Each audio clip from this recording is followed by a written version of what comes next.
दोस्तों, जैसे कि आप वीडियो के अंदर देख सकते हो, हमने आपको जब पहली बार ये बताया था कि हमारा नज़रिया गोल्ड के ऊपर अभी तेज़ी का नहीं है, उसके बाद गोल्ड के अंदर गिरावट आई थी।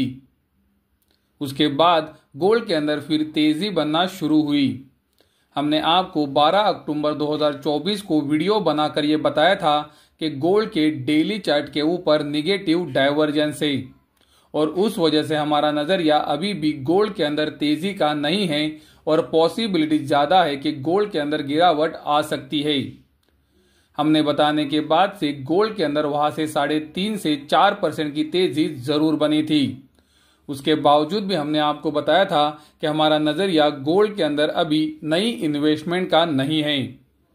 हो सकता है कि मैं गलत जा सकता हूँ, लेकिन इन लेवल्स के ऊपर मैं इन्वेस्टमेंट नहीं करना चाहूँगा। आप देख सकते हो गोल्ड आज उन्हीं लेवल्स के पास खड़ा है जहां पर मैंने मेरा नज़रिया गोल्ड के ऊपर से तेज़ी का हटाया था, यानी कि गोल्ड के अंदर एक बड़ी गिरावट आई है। गोल्ड को ऊपर जाने के लिए आप देख सकते हो 2 से 3 हफ्ते लगे, लेकिन नीचे आने के लिए सिर्फ 1 हफ्ता लगा। तो दोस्तों, निगेटिव डाइवर्जेंस काम करते हैं, भले उसे कुछ समय जरूर लगे, लेकिन आप वीडियो के अंदर देख सकते हो ये चीजें काम करती है। लेकिन दोस्तों, जैसे कि मैंने आपको बताया था कि मेरा नजरिया गोल्ड के ऊपर अभी भी तेजी का नहीं है और मैं आपको फिर से एक बार वही बताऊंगा।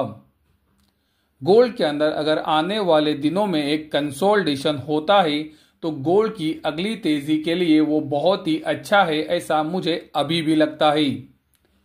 और पॉसिबिलिटीज अभी भी है कि गोल्ड आने वाले हफ्तों में कंसोलिडेट कर सकता है। आज रात को अमेरिका के अंदर बहुत ही महत्वपूर्ण फेडरल रिजर्व की मीटिंग है। ये मीटिंग का डिसीजन आएगा रात को 12:30 बजे। फेडरल रिजर्व 25 बेसिस पॉइंट से इंटरेस्ट रेट को कट कर सकता है, लेकिन दोस्तों ये सबको पता है कि फेडरल रिजर्व 25 बेसिस पॉइंट से इंटरेस्ट रेट को काटने वाला है। तो हो सकता है ये शॉर्ट टर्म के लिए गोल्ड सिल्वर के लिए पॉजिटिव हो और उस वजह से गोल्ड सिल्वर के अंदर उछाल दिख सकता है। लेकिन मेरा नजरिया अभी भी गोल्ड सिल्वर के ऊपर नई इन्वेस्टमेंट का नहीं है। महत्वपूर्ण बात यह है कि federal reserve interest rate cut के बाद क्या बोलता है। वीडियो के अंदर आप देख सकते हो अमेरिका की 10 साल की बॉन्ड यील्ड्स अभी 4.50% पे खड़ी है। आज रात को जब इंटरेस्ट रेट कट हो जाएगा तो इंटरेस्ट रेट भी 4.50 के आसपास ही आ जाएंगे। तो बॉन्ड यील्ड्स और इंटरेस्ट रेट लगभग एक ही जगह पर होंगे। बॉन्ड यील्ड से बता रही है कि यहां से बड़ा इंटरेस्ट रेट कट नहीं होना चाहिए। तो क्या फेडरल रिजर्व ये बात को उनकी स्पीच के अंदर एडमिट करता है कि नहीं, ये सुनना बहुत ही जरूरी है।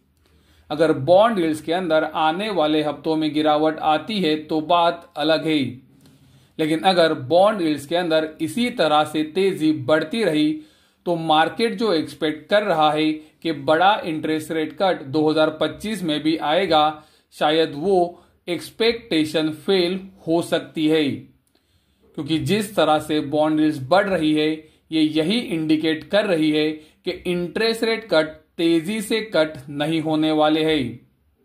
तो दोस्तों, कृपया ये बात को जरूर समझें। अक्टूबर 2024 के अंदर मैंने आपको हर एक सबसे महत्वपूर्ण डेटा दिखाया था जो गोल्ड के लिए निगेटिव था। मैं आपको ये लगातार बता रहा था कि आपको गोल्ड के ऊपर ध्यान रखना चाहिए अगर आप सिल्वर के अंदर काम कर रहे हो, क्योंकि अगर गोल्ड के अंदर गिरावट आती है तो सिल्वर भी तेजी से नीचे आ सकता है और आपने ये आपकी आंखों के सामने देख लिया है। अक्टूबर 2024 के अंदर मैंने आपको हर एक इंपॉर्टेंट डेटा शेयर किया जो मैं मेरे पेड टेलीग्राम ग्रुप के ऊपर दे रहा था और मेरा मकसद सिर्फ यही था कि इन हायर कीमतों के पास कोई भी ना फंसे। और दोस्तों, मुझे लगता है वो मेरा इंटेंशन अभी पूरा हो चुका है और इसीलिए मैं आपको बताऊंगा कि अगर आपको इसी तरह की बहुत ही महत्वपूर्ण जानकारी चाहिए तो आपको हमारे पेड टेलीग्राम ग्रुप से जरूर जुड़ना चाहिए।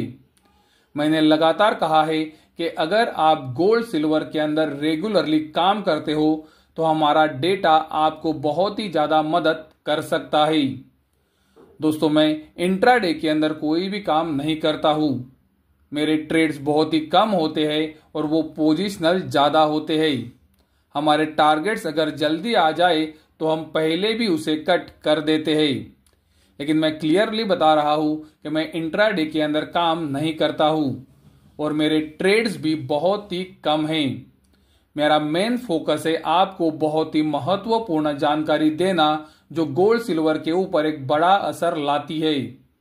और वो अक्टूबर 2024 के अंदर मैंने आपको हर एक इंपॉर्टेंट जानकारी शेयर की थी जो मैंने मेरे टेलीग्राम ग्रुप के ऊपर भी डाली थी। आगे से ये सबसे महत्वपूर्ण जानकारी आपको टेलीग्राम ग्रुप के ऊपर ही मिलने वाली है। तो अगर आप हमारे टेलीग्राम ग्रुप से जुड़ना चाहते हो तो वीडियो में दिख रहे व्हाट्सएप नंबर के ऊपर आप हमें मैसेज कर सकते हो। हमारे महीने की फीस सिर्फ 600 रुपये है। और दोस्तों, महत्वपूर्ण बात मैं आपको क्लियर कर देना चाहता हूं कि मैं इंट्राडे के अंदर काम नहीं करता हूं। मेरे ट्रेड्स बहुत ही कम होते हैं। ये सब कुछ जानने के बाद भी अगर आप हमारे ग्रुप से जुड़ना चाहते हो तो वीडियो में दिख रहे व्हाट्सएप नंबर के ऊपर आप हमें मैसेज कर सकते हो। वीडियो खत्म करने से पहले मैं आपको एक बहुत ही महत्वपूर्ण जानकारी जो मेरे पेड टेलीग्राम ग्रुप के ऊपर डाली है वो दिखाना चाहूंगा। जैसे कि आप वीडियो के अंदर देख सकते हो, ये Dow Jones transportation average index है। ये इंडेक्स लीडिंग इंडिकेटर है आर्थिक मंदी का। ये इंडेक्स ये बताता है कि अमेरिका के अंदर आर्थिक मंदी आने वाली है कि नहीं आने वाली है। और ये इंडेक्स 3 साल के बाद ब्रेकआउट दे रहा है। दोस्तों, ये ब्रेकआउट फेल भी हो सकता है, लेकिन अभी जो संकेत आ रहे हैं वो ब्रेकआउट के ही है। तो अगर ये इंडेक्स ब्रेकआउट देता है और यहां से तेजी को बढ़ाता है तो ये क्लियर सिग्नल होगा कि अमेरिका के अंदर शायद आर्थिक मंदी ना आए। और अगर आर्थिक मंदी नहीं आती है तो मुझे लगता है वो गोल्ड के लिए निगेटिव सिग्नल हो सकता है। तो दोस्तों, अगर इसी तरह की बहुत ही महत्वपूर्ण जानकारी आपको चाहिए तो आप हमारे टेलीग्राम ग्रुप से जुड़ सकते हैं। वीडियो खत्म करने से पहले मैं आपको फिर से एक बार बताना चाहूंगा कि मैं मेरे YouTube वीडियो से आपको कभी भी ट्रेडिंग की सलाह नहीं देता हूं और ना मैंने कभी दी है। मैंने सिर्फ इन्वेस्टमेंट की बात की है और सही समय आने पर मैं फिर से एक बार इन्वेस्टमेंट की बात जरूर करूंगा।